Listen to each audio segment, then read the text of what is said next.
Who knows what evil lurks within the hearts of those who push human-induced global warming? Bill Gray does.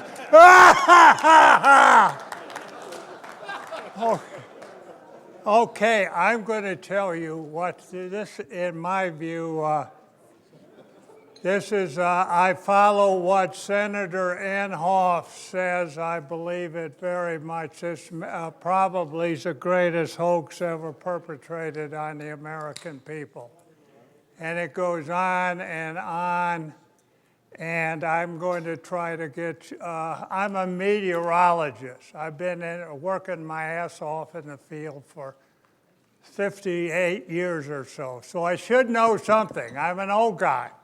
But anyways, I want to talk to you about the scientific things with global warming. One, the science, the physics just isn't there for what you've read and heard. Now, if I had been in some other field and I had only known what I read in the papers and heard on television from the mainstream media, I would be worried too.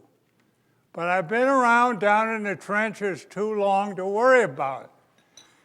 Now, my hypothesis, and I'll try to show you data, that when CO2 doubles at the end of this century, yes, the globe may warm some, 0.2, 0.3 degrees or so. Overall, I believe in Craig Itzo's hypothesis. CO2 probably does much more good than it does harm. And the other thing that gets me is that everybody I talk to in here is that to make electricity by renewable sources, solar and wind, is going to cost 3-5 times or more than it is from fossil fuels. So in an economic sense, it just isn't, it isn't something you want to do. We need to keep as cheap of energy as we can to keep the great Western civilization advancing as it is. We all live longer, we all live better, and overall, it's a good thing for humankind, I think. So here's the answer, what I have at first. I'll try to explain it along the way. The global warming models are wrong. Anyone that would believe them who's a meteorologist and has studied in the field very long should have their head examined. What they do is they take the CO2, double it, and it blocks it. The net effect, if you keep everything else the same, the CO2 will warm about 1.1 degree or so, something like that. But where they make their error is they assume a water vapor and a cloud feedback that's 2.1 degrees, and they get this. Now, this is what Hansen got early on, and it's what the last 19 IPC model averages got with the IPC report number 4. It's this feedback, and this is where it's wrong, I feel. Everything I know, everything I've worked with indicates that this is greatly negative, almost as large as this, and what we should see when CO2 doubles, maybe a warming of 2.2 to 0.4 or something in this 0.3 average here. Now, here's the last 19 IPC 4 models. They have, I'm going to show you data. We've worked a lot with the special satellite data and the special global data. I've been working hard for many years on this. I have no funding. I can't get any federal money to do research. I got a little bit of insurance money. And I had money for many years. I had NOAA grants for 30 straight years or so, and then Gore got elected vice president, and I was turned down 13 times in a row. And the way they do it, really, there is if you take a stand like I have, you're in trouble to get federal money. It just isn't there. And what it should have been is, we have federal money, they fund the people that believe in warming, fund the models, but also fund some skeptics. And we get together without any media up in the mountains and argue these things out. But the American Meteorological Society, I recently wrote a little piece about them. They've taken a stand for global warming, that this is a great thing. But I would say half or more of their members don't believe in it. All those that have been in weather a long time and have made daily forecasts see how bad the models can be at 3, 4, 5 days, and they say, look, this model didn't work very well in 5 days. You tell me they can integrate this out 100 years and have any accuracy?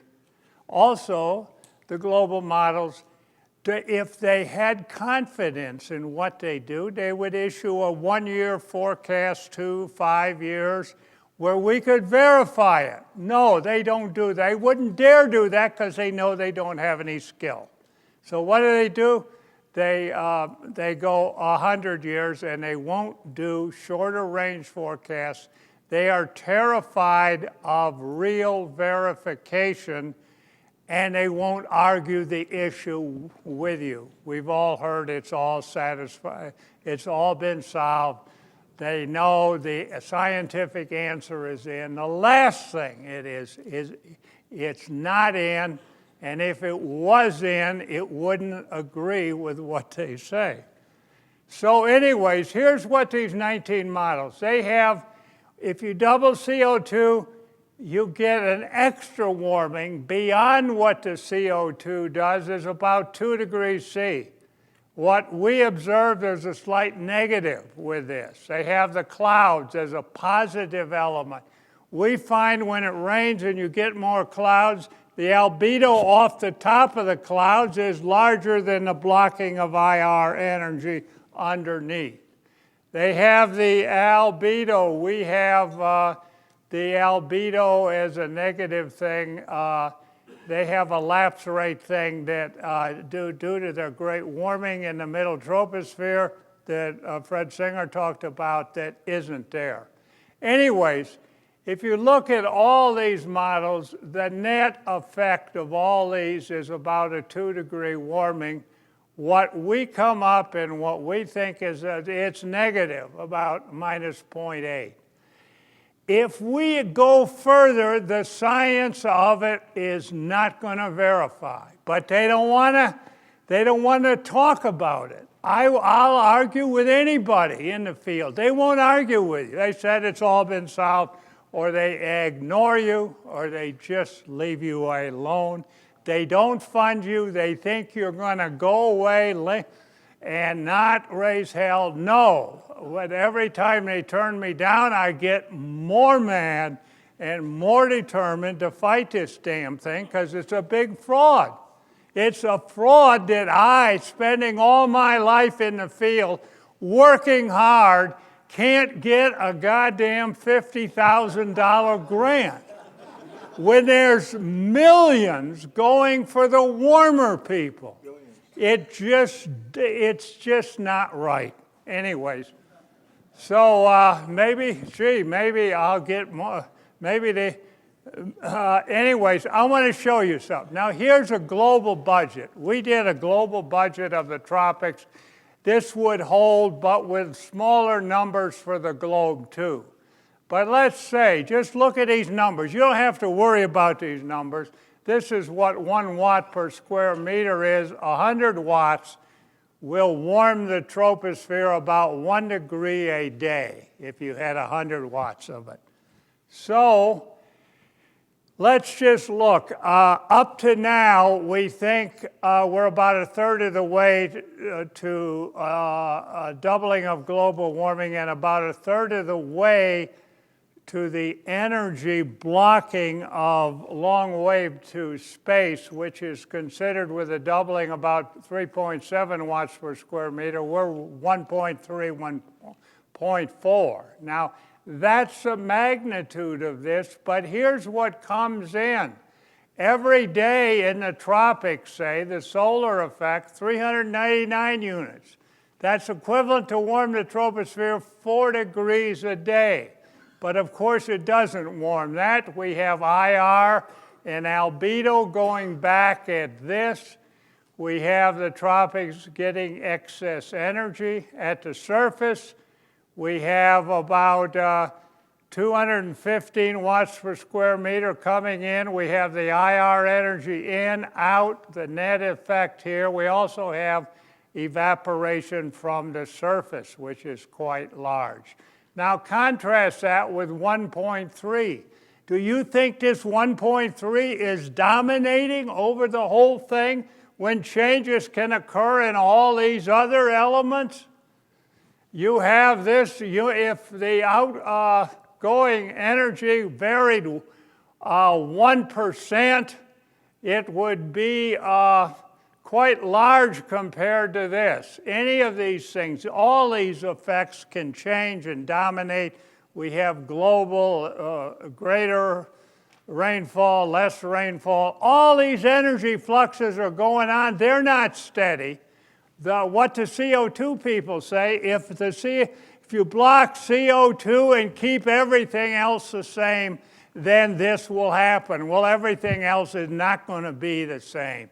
But what they say, okay, it's not the same. If the CO2 blocks the IR, then the atmosphere will change and warm it more. There's a positive feedback. But that goes against nature. Nature has, when some energy flux or something hits it, usually all the other components change to balance that out and make it negative. They're not positive. Most things in nature go opposite to the forcing to get rid of it. Not so with the global warming people.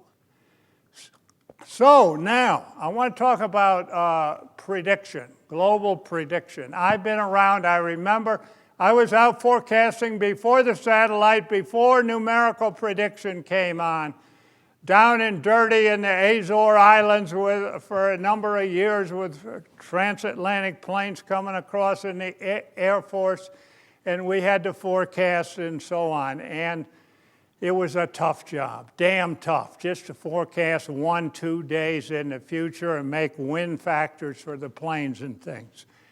So if you start out, numerical prediction has been a success story. It's worked. The progs are much better because they work on basically the extrapolation or the advection of the wind and pressure fields as they are now.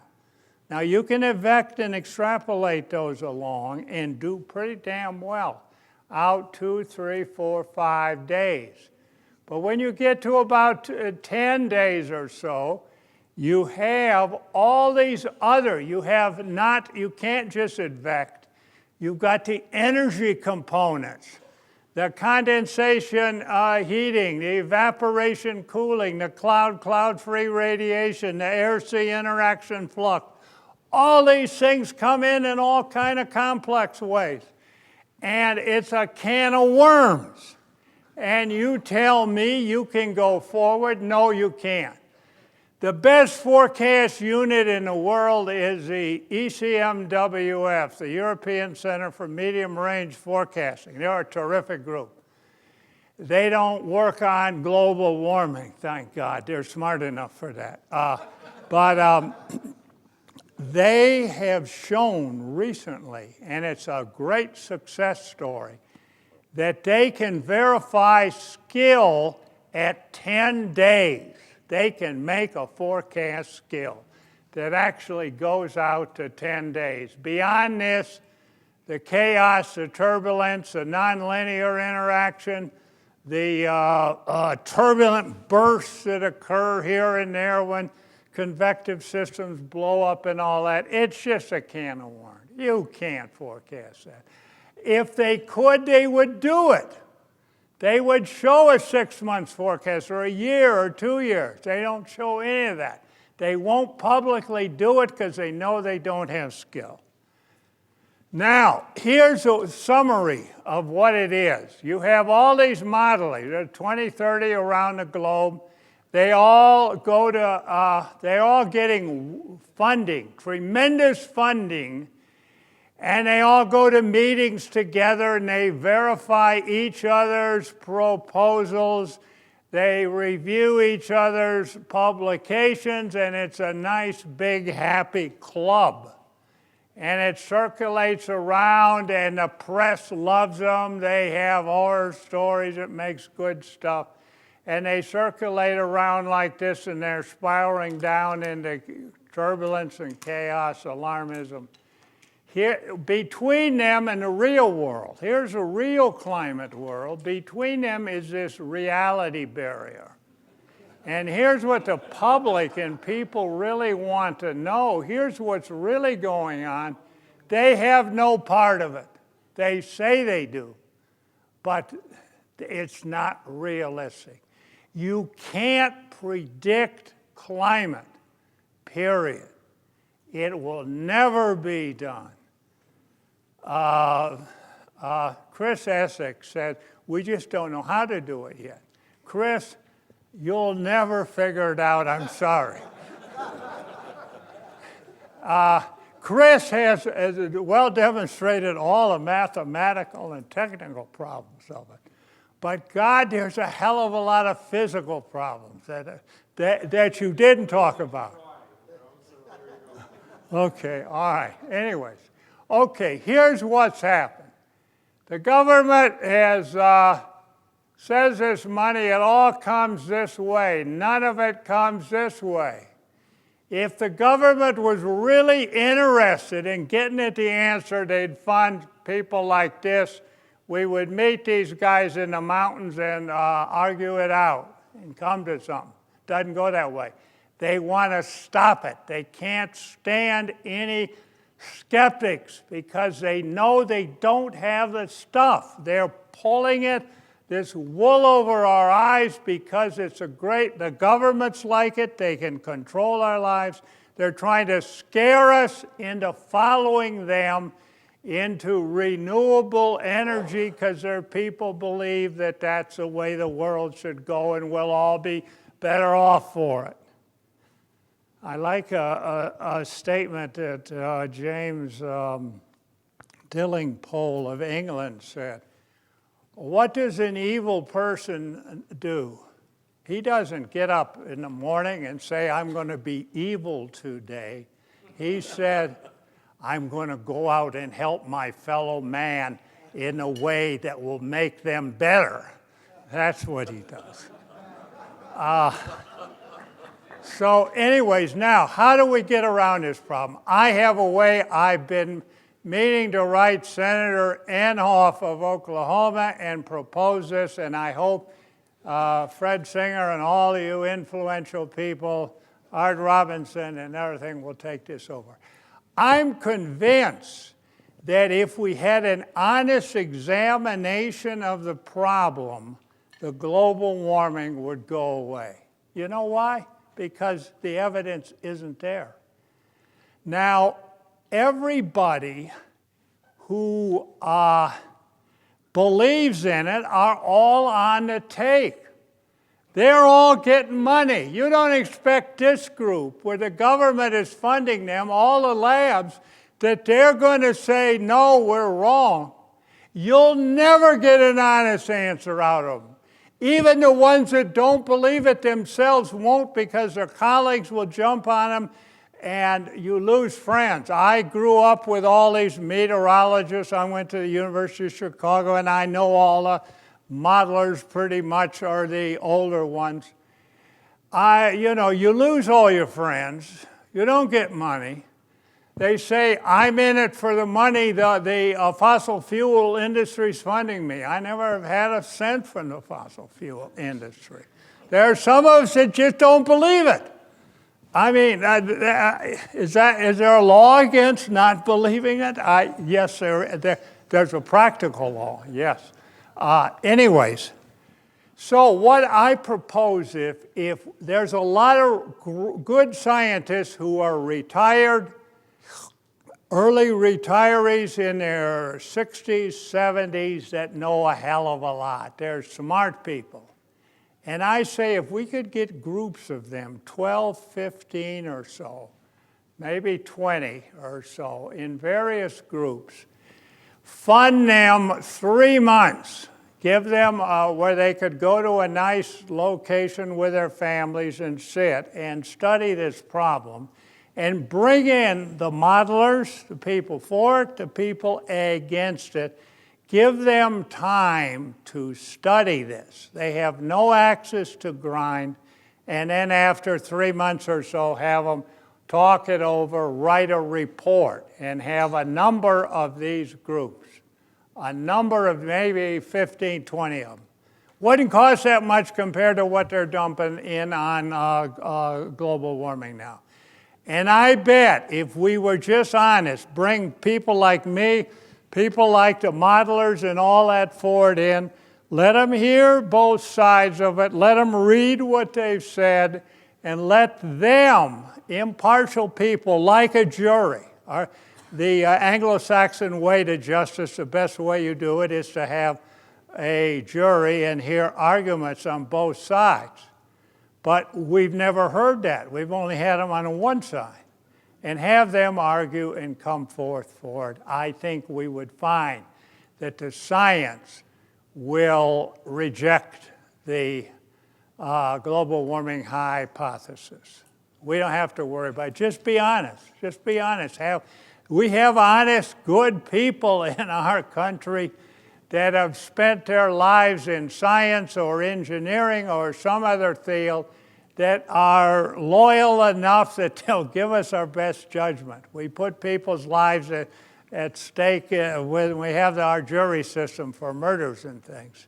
Why couldn't we do that for global warming? I suggest that. Art, if you get elected next time, would you bring that up in Congress? So anyways, okay, I've just written this paper that I'm going to catch hell from all my colleagues. I'm going to circulate around the gross errors in the global warming hypothesis. They said hurricanes are getting worse. I spent 55 years studying them. They're not getting worse. They're actually going down in recent years in intensity. Yet this IPCC report has said global estimates of the potential destruction of hurricanes show a significant upward trend since the middle 70s and blah, blah, blah, and then it goes down. Category 4 and 5 storms are globally are getting worse and so on. All this stuff just isn't true. It's just factually not true, and yet it's in the IPCC report with all the other errors in the IPCC report. So anyways, here's what's happening. Here's Ryan Maui here. Oh, this doesn't work. Has done a study of the maximum wind speed squared of all named storms every 6 hours around the globe. Since 1970s, it's gone up like this. The southern hemisphere is here, the northern hemisphere is here. But all this is showing that storm activity globally-wise has gone down. It's been going down, but the IPCC said it's going up. I also have written something here, the hijacking of the American Meteorological Society, and it's true. There's a small cadre of people, of the modelers, the environmentalists in the group and others got together and they have hijacked this society and gone and said that they support the anthropogenic global warming. Now, in America, the American Geophysical Union, the American Chemical Society, the American Physical Society, the National Academy of Science, the NSF, and NASA have all, gone, maybe NASA's up and down now, but they've all backed this. They're all the society, the top leadership is saying this. How can they do that? It's not true. And yet, that's the climate we're in. It's a big scam. Of course, the great American system is going to put it down. The American system lets guys like me run their mouth off. They haven't put me in jail. They've taken my money, but they haven't put me in jail yet. But I tell my close colleagues, if I should suddenly die, ask them to investigate further. So anyways, okay, now I want to tell you what really caused climate change.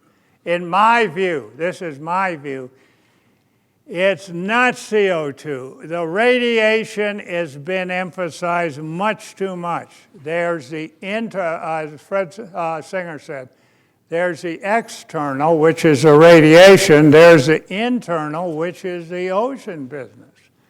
And that's what I feel is the main driver for climate change. It's not radiation. You can increase radiation a little bit or have it go down a little bit, and it's not going to affect the climate all that much. This is salt here. You notice the Atlantic is a very special region for salt. If you go far down 500 meters, it's very salty compared to all the other ocean. And it's salty at high latitudes where the water's near freezing. Now, where the water's near freezing, density of the water does not, the temperature change doesn't affect density. It's salinity that changes more. So in the southern hemisphere, we have around Antarctica this high salt too. And what we have is this sinking. We have the oceans ventilate themselves like this, fully about every 2,000 years or so. And we call it the MOC, the meridional overturning circulation of the ocean. And we have Antarctica, you have this cold, dry air coming off, meeting this water, and get tremendous evaporation in these two places here, and salinity goes up, and the water near the surface becomes very dense, and it sinks. You have sort of a shelf area. There are these shelf areas with the cold water coming out. I don't have time to go through all this, but here's these areas. And we have, when this circulation is strong, we can have more sinking in the North Atlantic here and more sinking in the South Pole here. And we have more sinking and the water rises. It brings colder water up, and periods when this is weaker, when it brings less cold water up. And in Swerdrup units, so you don't have to know what they are. Here might be the average. We have 15 Swerdrup, 10 here. Rising water of 25 units. When it's strong, it might be 35. When it's weak, it might be 15. But this is sort of a salt-driven circulation. It has nothing to do with radiation and CO2. It's known as a meridional overturning circulation. We have the North Atlantic and the South Antarctic sinking area. And what we have is When this circulation is strong, we see it. It's strong now. It's been, at least the Atlantic portion has been strong since 1995. And we've had a whole lot of changes. We're in this situation now, where when this circulation is strong, we get more blocking action. Europe tends to be colder in winter. West Africa has more rain. We have more hurricanes. El Nino activity is less. We tend to have a Pacific ridge here rather than more of a trough when this circulation's weak. There's a whole lot of changes. But another big change occurs because of the blocking action and things. We have more cold air coming north and warm air going north, and as a result, we have more global rainfall. We have more global rainfall and more upwelling of cold water in this area here. And during these periods, the globe tends to cool. In these opposite periods, it tends to warm. El Nino activity goes up. We have less upwelling cold water. Drought in West Africa, more zonal flow here, more moderate Europes, and so on. Anyways, I don't have time to go over this. But you can see this in the North Atlantic. You have in the late 19th century, it was sort of strong, then it was weak, then it was strong, then it was weak, and now it's strong. It's a multi-decadal thing, but it also has a multi-century signal to it. I made a forecast back in '96. I said, because of this, just based on this knowledge, that we were shifting between 94 and 5, we shifted from this pattern to this pattern here. And I said, of course, that means the globe, with a lag of years, is going to get colder, and major hurricanes are going to get more. That's what I said here. This was at a meeting in '96. So what happened? At least from '95 on, we've had 61 major hurricanes in this 16 years versus in this 16-year period, 24. It went up. That forecast worked. Also, the globe, the last decade, they say, hasn't warmed. I project the next decade or two slight cooling as long as this thermohaline circulation keeps working the way it is.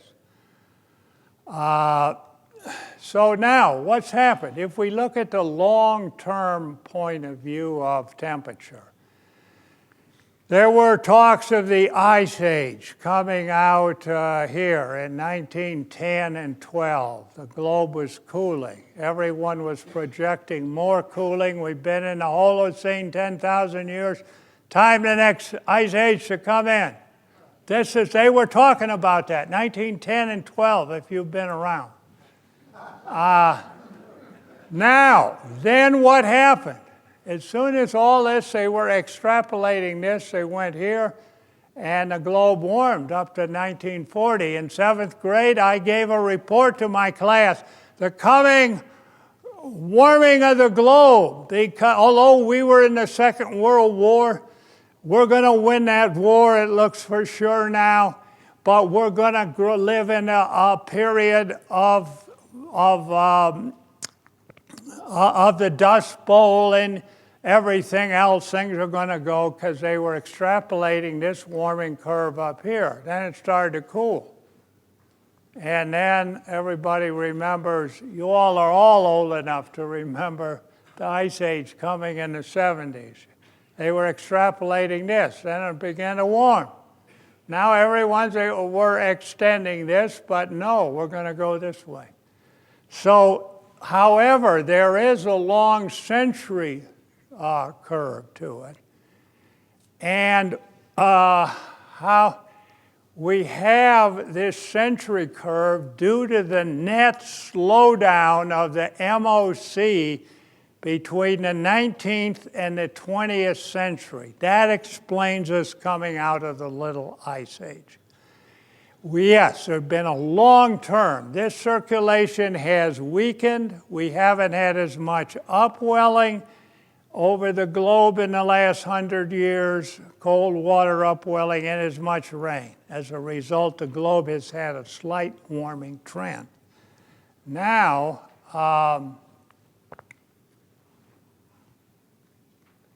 what has happened, we have this century-long trend, and we've gone up, the temperature's risen there, but we've been interrupted by these multi-decadal periods. When the thermohaline was strong, it got colder. And then when it was weaker, with a lag, it tended to get warmer. Then it was stronger, it tended to get colder. This stronger, now we're back here. We have this long trend. This is hard to predict. But, I won't show this. Also, this is related to the rotation of the Earth. Because if you sink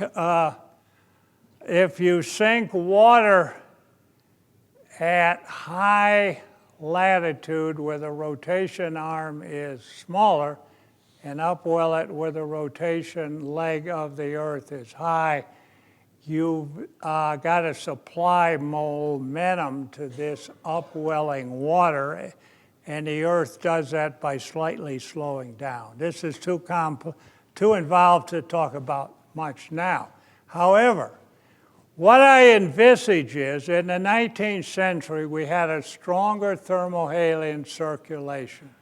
We had more blocking action, more generally cold periods. Not cold, but cold and warm periods. When the Little Ice Age caused problems in Europe, it wasn't just the temperature, it was a variability. You could get these winter periods when it was very cold, or other periods when it was very wet or very dry. That's due to blocking action.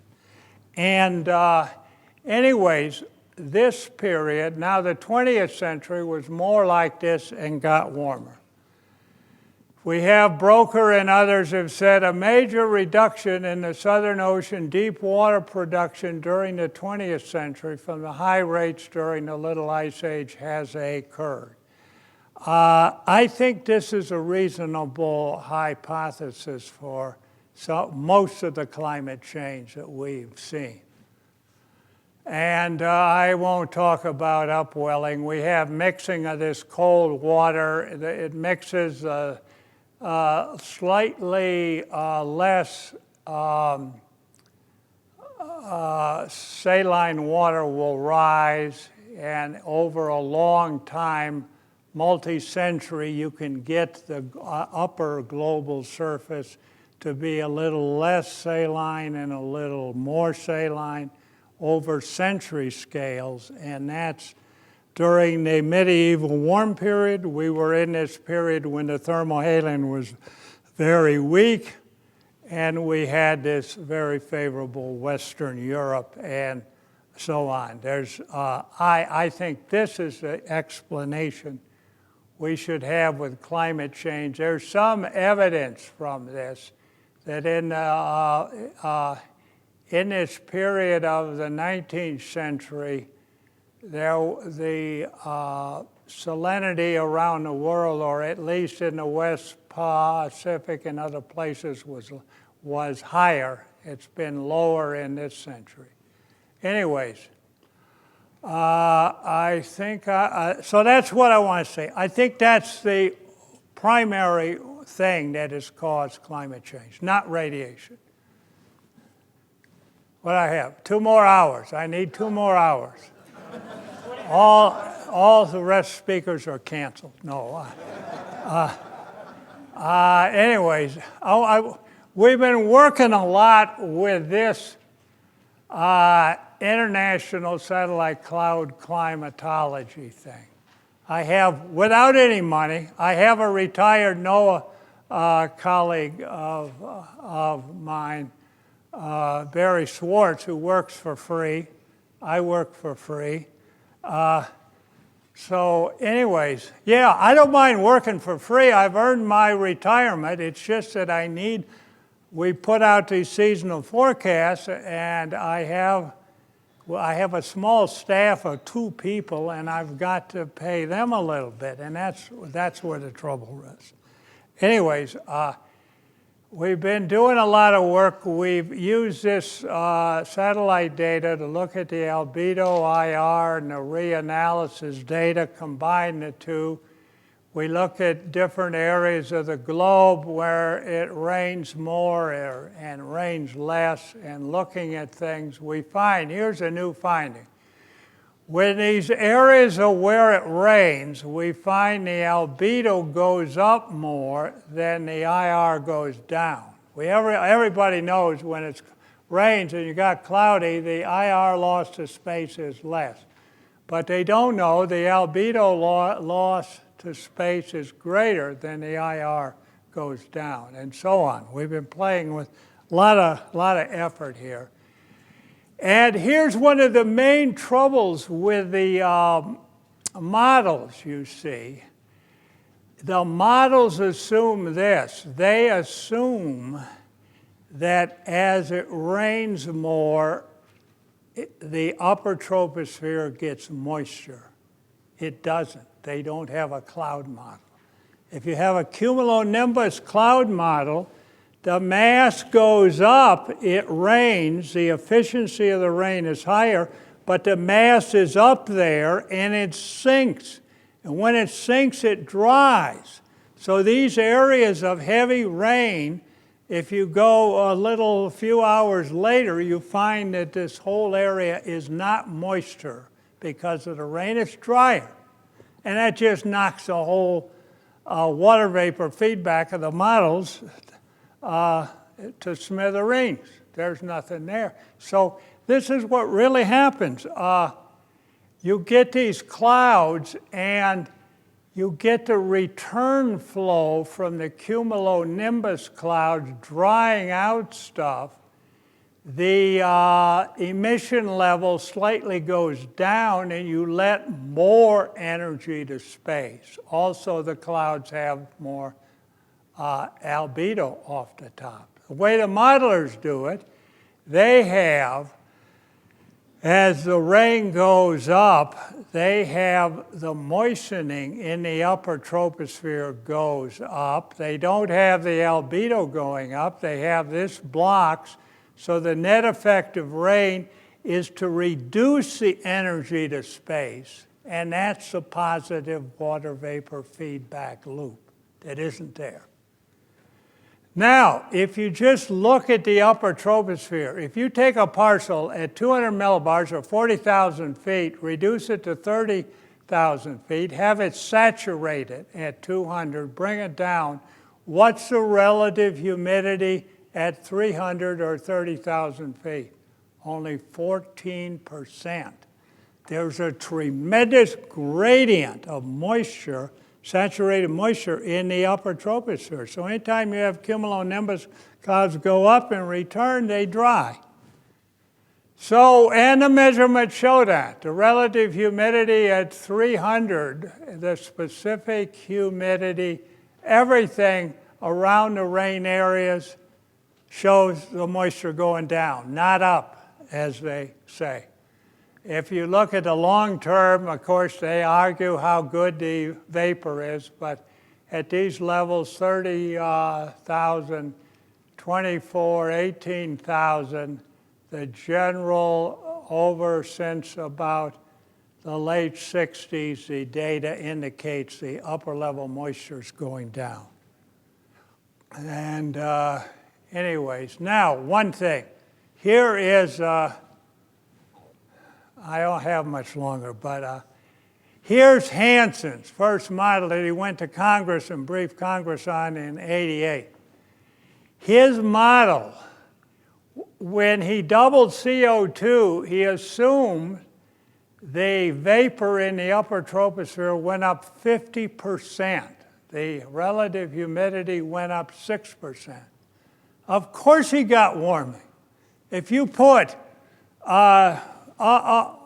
vapor in the upper troposphere as CO2 goes up, you're going to block more radiation and going to get warming. It doesn't follow. I mean, this was wrong. And we knew it was wrong. 20 years ago, I've been saying the same thing for 20 years. Richard Lindzen has somewhat, and others. They won't listen to us. The models just are wrong in their vapor feedback loop. Here's what Hansen got with his temperature. 7 degrees warming with a doubling of CO2.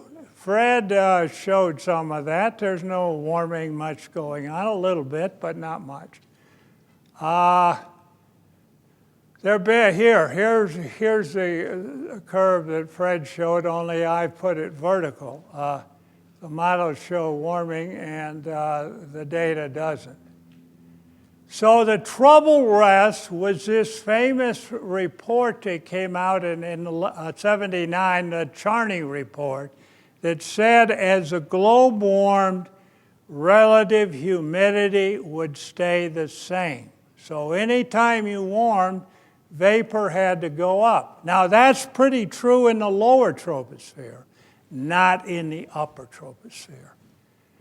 As you know, here's what we have: the Clausius-Clapeyron equation. As temperature goes up, water vapor goes up, fine. That's good in theory. This is saturated, or if humidity stays the same, that follows a curve. The upper tropospheric odds don't show that. So I go back to my energy thing. It's possible if you impose CO2 doubling and you block 3.7 watts per square meter, it comes down to the surface if you have that. If you increase the evaporation by 3.5–4%, you could have a case with doubling of CO2 and absolutely no warming at all. You just increase the hydrologic cycle. Now, what probably really occurs is probably you put, let's see if I got it here. No, here. Here's probably what really occurs. The 3.7 goes proportionally to what it is now, some into IR, some little more than half into rain, and some into sensible heat transport, of which the warming will be about 0.3. 1/10 as much as they project. Now, what is missing from all this data is everyone thinks radiation drives it. Everybody. It's internal. If you just have the evaporation, evaporate more on the globe, get more condensation energy, you'll send more of that to space, and you can have extra energy in and out and not affect temperature. The whole story is this: at the surface, it's only for a long period, years or two, that solar radiation is directly affected by surface water temperature and evaporation. Over the short term, evaporation goes on. What drives evaporation is a bulk formula.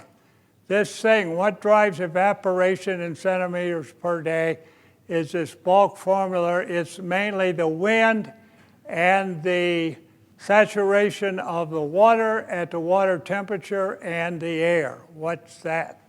85% or so. You put in these things and you get a typical evaporation rate around the globe per day. But this can vary up and down. And more than a CO2 is fixed. So we're concentrating on CO2 in that. Yeah, that plays a little role, but it's not the dominant thing. Anyways, I think one of the big things we found, and I'm going to quit here. I could go on another hour or two, but I'll wear my welcome out and you'll never invite me back again. So anyways, if we have 3 units of evaporation, we're going to get extra. Say this is extra evaporation. We're going to get 3 units of extra condensation, and the energy to space is going to go up by 3. The modelers say it doesn't go that way. If we get 6 units of extra evaporation, more condensation, more energy to space, what the modelers say is, if you get, say, 3 units of extra evaporation, 3 units of condensation, the albedo and the IR go down, and you get an extra warming here. Add that to the condensation, and you get 4 units. That's where the warming comes from.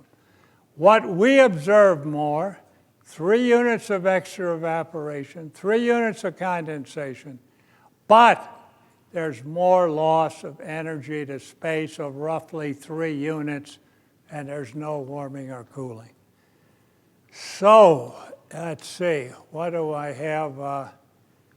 So I'm going to quit now, but this, all we got to do is look longer. Assemble some groups of honest people, present the evidence for them, and this whole thing should fade away, and we go to the important problems of the world, of which there's a hell of a lot of them. And I quit. Thank you. Okay.